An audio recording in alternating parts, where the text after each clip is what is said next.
everyone. Just doing a late night audio only recording, just me today. Thought it might be easier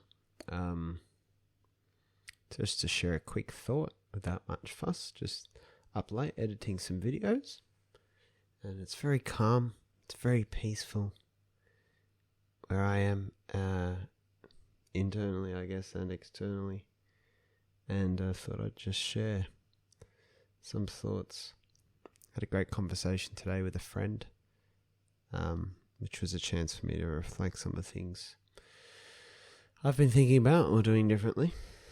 One thing I always want to reiterate here is if I ever pretend otherwise, that I do not have everything figured out. Like I've probably you, I have different types of thoughts. Not always thoughts that I think make sense, but thoughts which make sense. We conspire against ourselves. And the thing I was talking about, and I talked about this with Luke too, is things come up, disturbances, right? So it doesn't have to be too deep and dark, but feelings of inadequacy or challenge or stress or anything like that. Stress about the future, where things are going. And honestly, more and more, every kind of disturbance we have chooses an object, in the same way that, in life we all kind of choose partners. And so every single emotion you have or anything is always directed towards something, normally something more specific. The tendency then is to try and solve for that thing. So it might be money. Might be something in any sort of relationship. It might be that you feel like you're not smart enough, or you're not good enough, or you're not good enough at your job. Or so it's very easy to go forward, and sometimes you do, right? Sometimes you're meant to just go get a job that pays better. Fair enough. But in truth, I'm finding more and more to get back to a place of feeling deeply, deeply peaceful. It's resisting the urge. It's like resisting the urge to scratch at the scab. My mother always used to tell me off when I was a kid for if I scratched scabs. There's a lot of judgment. But resisting the urge to scratch the scab, to instead let nature do its thing. I'll be going through something like the new comedy channel we're doing, right, which is in its infancy, so I kind of, put most of my time into that maybe. I want to see it get up and running, even though I know universe is this big playground and the real joys are just being able to make stuff like that, to be honest, and having quality time with people and things like that. There's still, let's say, ambition there, right? And the urge is to go then try and harass people to watch it, or upskill or educate or myself, or learn from other people, or start kissing other people's asses that do this sort of thing on the internet, and hope that the connection somehow, I don't know. There's all these things you could possibly go do about a thing like that, and you would not be blamed by many people for doing a lot of those things, and they make total sense. That's what I'm talking about. Sometimes this logic from which we scratch the scab in life is totally airtight, and you may even get the result that you're looking for that thing. If it's worth, say, the project, you might get the more sales, or you might get the more success. You might even get it by scratching the scab. It just depends what your priority is, and if your experience of that is holistic and fulfilling for you, and that's okay if it is. For me, I just find instead of doing that, I stop, because I don't want to try to attack those things from a disturbed state, and then I wait for a disturbed state to clear and wait for peace to come back. I don't always just drop what I'm doing no matter what in the middle of a day. It's kind of within, it's not as dramatic as that. I'll take a break if I have to, or anything of that sort. And then, if I do something like get to go for a walk or a bike ride or a good conversation with someone. Those things are so consistently, if done for long enough and they're of quality, bring you to a sense of wow at the world again, which is a nice sensation to have. And then from there, I wait for that until I attack whatever the issue or the problem is. Of course, though, once I'm there, I find that I don't want to attack it anymore. I'm once more content with the way things are. And to me, there's just a great beauty in that. I wonder if this stuff is seen as too much taking life lying down. But I keep coming back to this real thing that is available to each and every person that courses through life. We can just feel when we connect with it. It's so clearly the thing. And when you feel it, you question, how the bloody hell did I ever go about looking for anything else but this? I'm an asshole, I'm an idiot, doesn't make sense. And what would I ever do? What do I have to do that's so important that I would want to lose this?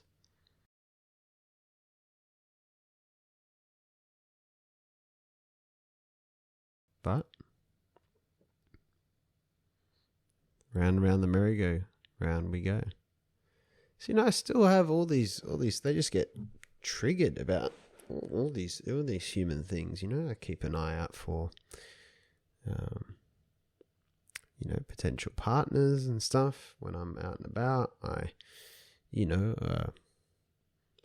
Desires come and go, in various forms, around work and all this stuff. But, obviously, it's obviously there. I never start these things thinking, well, this is a make or break, things like the podcast, a book, any of the businesses normally. But that idea comes in, we start playing these games as if they're survival. I think our bodily systems and our minds just kind of conspire to an intention we take up. I do see a lot of the kind of so-called spiritual people actively encouraging this sometimes, to take up a certain intention towards your desires. I don't know much about things like manifestation, stuff like that. It so far has not been my shtick. But sometimes I'm curious because it just seems to try and bend spiritual things or towards desires the same way. We pray for, you would pray once upon a time for your football team to win and stuff like that, and pray that everything would work out with the business and all that. Basically, that your wishes would come true. It's the genie version of a god, and we can sometimes just take that same idea and do the same thing in other less mainstream or less organized spiritual kind of systems of belief. I just find it interesting. I don't know much about it. My understanding of this kind of spiritual stuff is that there's this kind of powerful will that's beyond us. So the idea of manifesting what I, in my mind, want right now seems a little besides the point, because a year ago what I wanted was, in my mind now, totally disturbed, though I didn't see it at the time. So I'm kind of glad that things take their course. So obviously I was lucky enough that I allowed sufficient room. Even back then, at a time of, I think, serious attachment for me, I allowed enough room for a bigger thing to take shape and move me in the right direction. So I can feel that now, as I feel tempted to fall into old habits. Nothing that's going to hurt anyone, I don't think, or anything like that. Just that stuff that's going to leave me all clogged up and kind of existentially constipated. spiritually constipated, blocked up, blocking the good stuff. I just have this playful curiosity and playful self-inquiry towards it, almost like a young child asking questions like, oh, I don't really believe that this something I'm doing is so important, so why do I feel anxious about how it's going or its success? Where's the faith? Why can't I get back to a place of peace? Because in that place of peace, there's so much faith. I find this faith. So how do I get back there?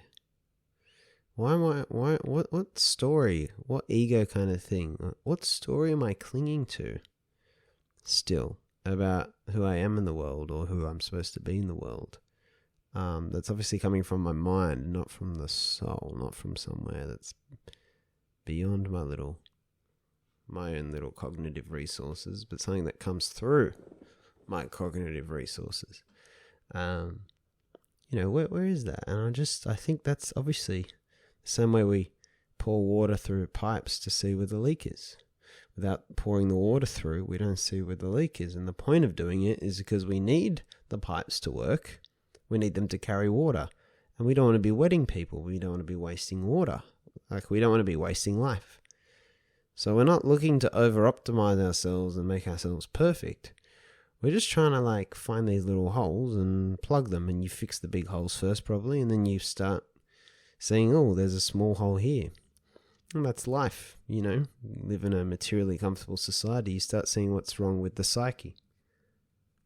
Right? Once the bellies are full, the mind gets its attention back again. It goes, all right, now that we've filled the belly, I'm screwed up. And how I'm going to tell you? I'm going to start making things feel meaningless. And like a doctor, you're a doctor to yourself, right? You're asking yourself these questions. Oh, is it this? Is it that? Do you feel blah, blah, blah? And again, not that there's a rule book, just your own internal rule, like a book to consult of questions. Playful self-inquiry. It's not too serious. We're not desperate for a solution. That's just a secondary attachment. Just the inquiry of it, And something about that journey just feels right. Something about that journey just feels right. I had another thought today. I was listening to an old Alan Watts lecture. He's one of the few people I still think I could just listen to him anytime, and anything. The guy's been dead for more than 50 years, but anything he just said, just bang. I keep finding new stuff he made. And he talked about, it was so beautiful what he's talking. It's called Reality. I should link it if I remember in the show notes. It was like a 52-minute YouTube video. He's talking about these different ideas we had about sort of the world and God. I might be butchering this. But long story short, a lot of some of the Western intellectuals and stuff like that in the last couple of 100 years started looking at the God hypothesis with a bit more what we'd call so-called rational thought, and started thinking that there wasn't really a need for the God hypothesis because it didn't help us predict anything. This is his interpretation. So, but they kept the kind of laws and the system of laws that seemed to ensue from a God-like concept. All right, and that's why we have judicial systems today that in some ways reflect some sort of religious institution principles like Your Honor and the black robes. He says apparently it's how Protestant priests dress. I don't know that myself, if that's true. But the point was that we took away this idea of, the kind of the creator or the planner behind the universe, if you will. You can try and treat this as more of a secular exercise if you want, or an agnostic one if you want. All right, so we took that away. And then the thing is, what view of the world you're left with is that you're basically then taking a view of the world that nature is this thing that's occurred by a kind of randomness, total randomness, where there's no kind of intelligence behind it, really. There's no will behind it. It needs external energy, right? It's just energy, right? It's just aimless kind of energy. and it's chaotic and it needs to be harnessed, or it needs to be kind of directed or whatever. It needs an injection of some sort. And so it's very easy to start thinking human beings are the people who are then meant to steer that ship. Of course, it seems quite clear to me that we're the only ones that can do any sort of kind of damage to it. But it becomes this man versus nature tension, actually, was Watt's argument. This is very interesting to me. Man versus nature. I promise this is going somewhere too. The idea that nature could be so unruly to us that it could wipe us out again would be insignificant. And I guess that's why we built our castles, our towers that protect us from most of the elements of nature, and we're still fighting it with natural disasters and all this stuff. And then we have things like the climate change conversations and all those other things. But really, perhaps at the heart of it is a worldview we're left with where, even though this is not overtly said, nature is actually our adversary. It's our opponent. We're in a contest against it. Kind of like the contest you might have had with your best friend at school that you never actually admitted to or talked about, but it was always there and you knew it deep, deep down in a place you didn't like to talk about at parties. And that's when I think about practicality, fractal nature of things, maybe. Butchering the words, but the fractal nature of things is that we're so often mimicking these patterns on different levels. And if we do have that tension between us and the world, do we not perhaps very often have that tension with one another? So when you look at it, it doesn't matter what language you use. If you want to use religious language that spiritual thinkers or philosophers have used, it's just what the idea actually is. And if the idea is that people are, whether they are or are not entities that have a beauty or an energy or an intelligence or some sort of, for lack of a better term, divine thing inside them, right? God is in all of us is a very common religious idea, right? God in all things. If you don't subscribe to some sort of idea that there's this thing that brings the beauty from within us, and the inspiration is contained with us for what we might thrive in doing in this lovely world, do you then think that the person is like an empty container that just needs to be filled with things, and that by filling it with things you are giving it the resources to hopefully survive and then thrive in the world? And so the things we fill it with are, the basic level of food and all that. But then, some sort of lifestyle, luxury, comfort, but then information, ideas, knowledge, ideology, beliefs at the top and the dense, complex areas of life. And that the human being is this thing to be filled in. It's this thing to just the opposite. Not obstruct. Right? And see, you got this dichotomy. See, my current thinking is much in the direction of, I think I can feel it all the time. This soul. I feel when I'm writing is the clearest evidence of it. I don't know where it comes from. It's totally non-linear. It doesn't make sense to the active thinking mind that is where, most of my thoughts seem to come from. It doesn't make sense how this stuff comes out of me. There's something inside, and I've seen so many things I've done, which are often the things you're meant to be doing, so supposedly meant to be doing. I've seen how they've just blocked it. Blocked a better experience and a better quality of things to share with others, professionally and personally. So it's like it's a light that comes from within. Now the other idea is almost like you couldn't possibly have a light within you. The other extreme, the other end of the spectrum rather, it's probably more of a spectrum than a black or white, is the idea that you need to, the human being requires external intervention. obviously need some sort of interaction with others to socialize into the world the way it is and all that, but it's this entity that, doesn't have any power with that external source. There's no renewable energy that can power the real life. Now I say that because that stems all the way back to the thing I was talking about at the start, about these disturbances that come, right? And the idea is a very simple one, that if I do believe that, I believe for the most part it's a light that comes through you, is the metaphor for it. And that all we do in trying to relate ourselves to the world around us is block it. Right? We're always trying to find what's the thing we're good at. What are people going to like about me? Who am I? What's my status? They told me a story about my grandfather. He passed away when I was 9 months old.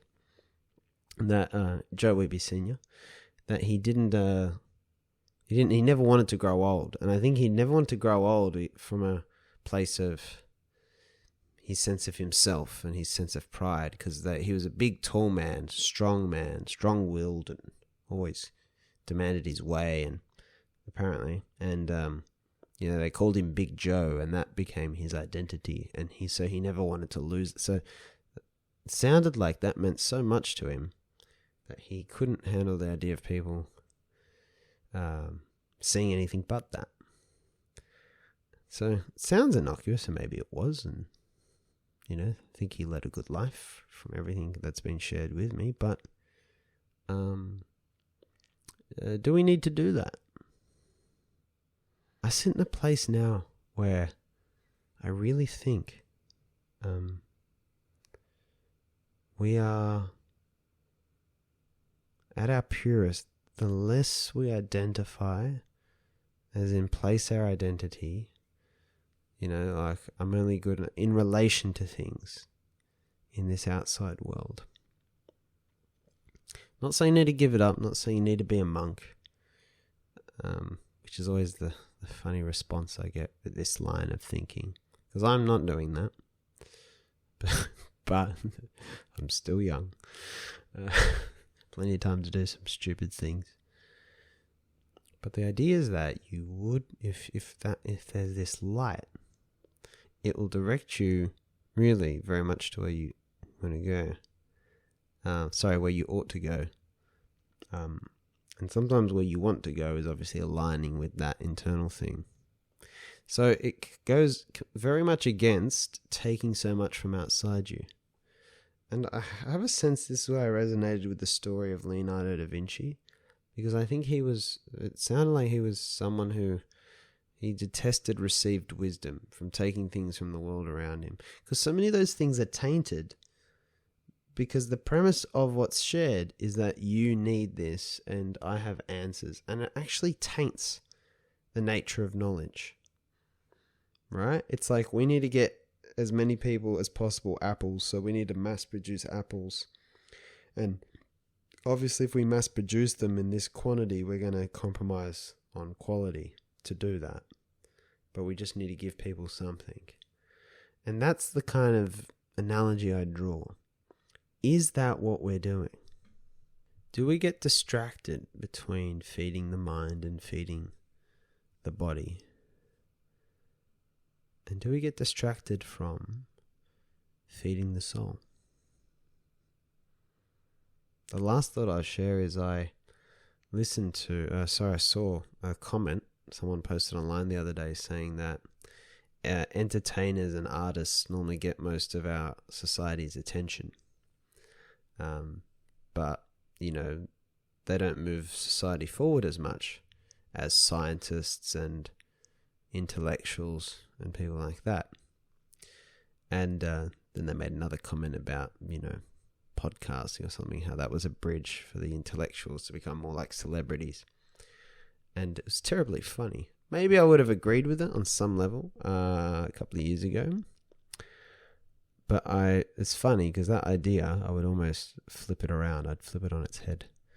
And obviously, as is the case with normally these things, I think the person who said it, not that there's anything wrong with it, but once, fancies themselves as becoming an intellectual figure in other people's eyes. Certainly something I've done a lot of, so I wish that person luck. I don't fancy that path, but to me, almost the other way around, when you think about what is progress. And if you look at the world as this external place that needs man to intervene, see, I think what we so often call saving the planet is really actually conquering the planet. It's so that the planet won't kill us, because it's this tyrannical force with this random energy that could wipe us out. And we need to get in control of it, so we need to stop pissing it off. And it's this kind of idea that there's no will. There's no directed energy behind it. It's just a random energy. The only reason I feel it is a directed there's an intelligence to that energy of what the world is in nature is mainly because I just feel it. But anyway, I think that idea is 180 because I think that what really matters in life, more than the other forms of health or this external world we look at, which, yes, it would be the science and the innovation, wouldn't it? And the arts is kind of a bit of a luxury, something to enjoy in between working on the world and building it better and better technology. But if you understand the souls, what's the food of the soul? It's art. So I think that's the reason why often it's art forms and those sorts of artists who have a lot of widespread admiration and following.